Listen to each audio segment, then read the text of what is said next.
अरे भाई, सोचो एक दिन तुम्हारे फ़ोन में अचानक एक ऐप आ जाए, ट्रिलियन सब्सिडी शॉपिंग मॉल। और इस ऐप के अंदर जो आइटम्स हैं ना, वो कोई नॉर्मल चीज़ें नहीं हैं। यहाँ मिल रहे हैं लग्जरी कार्स, मैसिव विल्लाज, और वो भी सिर्फ 1 पैसे में।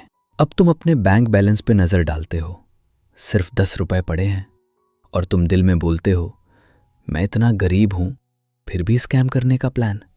इनकी तो शर्म भी मर गई क्या।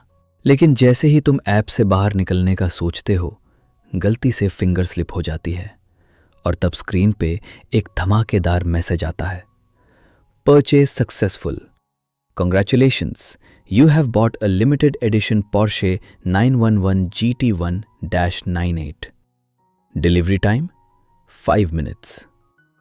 अब तुम्हारी आंखें फट जाती हैं, इतना एब्सर्ड सीन। और तुरंत बैंक एसएमएस भी आ जाता है, डेबिट कार्ड से 0.01 रुपए डिडक्ट हुए हैं, करंट बैलेंस 9.99। और फिर अचानक तुम्हारे पॉकेट में कुछ हैवी सा फील होता है। तुम हाथ डालते हो और वहां मिलती है पोर्शे की रियल कार की। अब दिमाग और ज्यादा कंफ्यूज हो जाता है, मतलब ये सच में हुआ। तुम दोबारा ऐप खोलते हो और नेक्स्ट आइटम पे टैप करते हो, ईस्ट सबर्ब नंबर 1 विला। फिर वही मैजिक, परचेज सक्सेसफुल, लेकिन साथ में लिखा आता है, today's item sold out, please wait for next refresh. मतलब ये मॉल हर दिन सिर्फ एक बार रिफ्रेश होता है।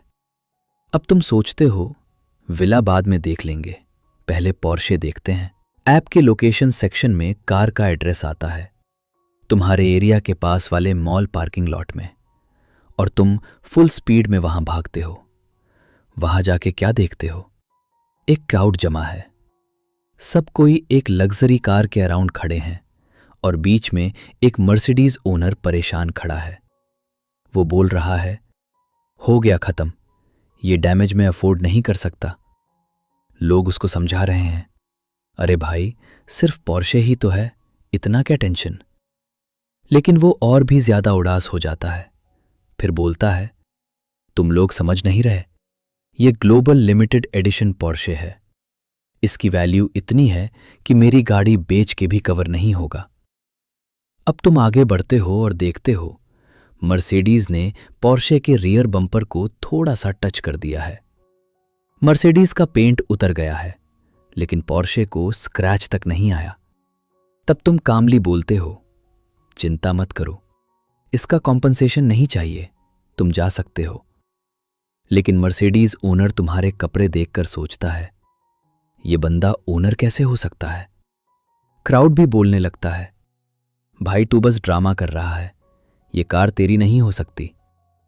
तब तुम बस हल्की सी स्माइल देते हो, पॉकेट से की निकालते हो और रिमोट से प्रेस करते हो।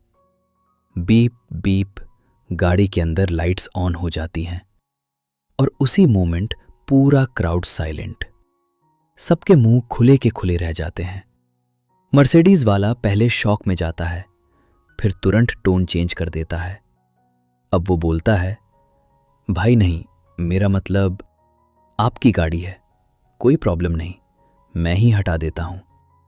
और फिर वो अपनी कार को इतनी जल्दी भगता है जैसे कोई डिजास्टर आ गया हो। तुम पोर्शे में बैठते हो, और जैसे ही ड्राइवर सीट पे सेटल होते हो, समझ आता है, ये लग्जरी का अलग ही लेवल है।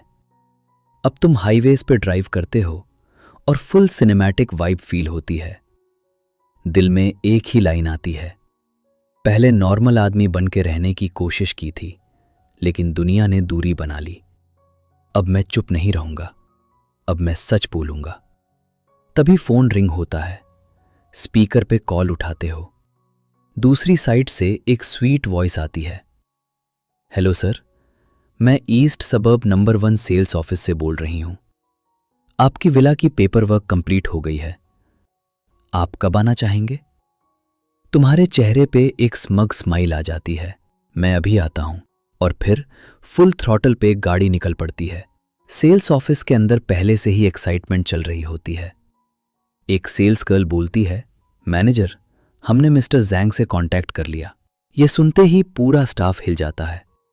सबको पता होता है कि ये वही आदमी है जिसने 6 करोड़ नहीं 6 अरब टाइप लेवल प्रॉपर्टी डील की है, मतलब full top tier buyer. Female staff अपने अपने प्लान बनाने लगती है, कैसे इंप्रेस करें, कैसे नंबर निकालें, कैसे थोड़ा अटेंशन मिल जाए। फिर मैनेजर नीश आता है और कहता है, सब लोग रेडी रहो, ये नॉर्मल कस्टमर नहीं है, इसको हाईएस्ट रिस्पेक्ट देनी है। जैसे ही तुम ऑफिस में एंट्री करते हो, एक सेल्स गर्ल पॉलिटली पूछती है, sir how can I help you. लेकिन तुरंत एक दूसरी वुमन जो काफी एरोगेंट लग रही होती है बीच में बोल पड़ती है, हर किसी को यहाँ सर्विस नहीं मिलती। वो तुम्हें ऊपर से नीचे तक देखती है और बोलती है, तुम जैसे लोग यहाँ टाइम वेस्ट करने आते हो, निकल जाओ। तुम उससे कामली जवाब देते हो, मैं बस देखने आया हूँ, तुम्हें प्रॉब्लम क्या है। वो और ज्यादा एटीट्यूड दिखाती है, यहाँ गरीब लोगों का काम नहीं, तुम इस जगह की एक प्रॉपर्टी भी अफोर्ड नहीं कर सकते। तब तुम फोन निकाल कर उसी सेल्स ऑफिस के नंबर पे कॉल करते हो और फोन पे बोलते हो, मैं लॉबी में हूँ, लेकिन तुम्हारे स्टाफ ने मुझे बाहर निकलने की कोशिश की है। फोन के दूसरी तरफ से हल्ला मच जाता है, सर प्लीज वेट, मैनेजर अभी आता है। कुछ ही सेकंड्स में मैनेजर दौड़ता हुआ आता है और जो सीन होता है ना, फुल सिनेमैटिक। वो तुम्हारे सामने 90 डिग्री बो करता है, मिस्टर जॉन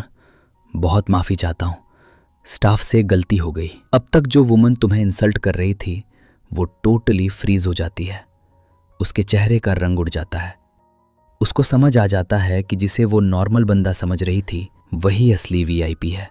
मैनेजर तुरंत ऑर्डर्स देता है, इसको अभी के अभी निकालो।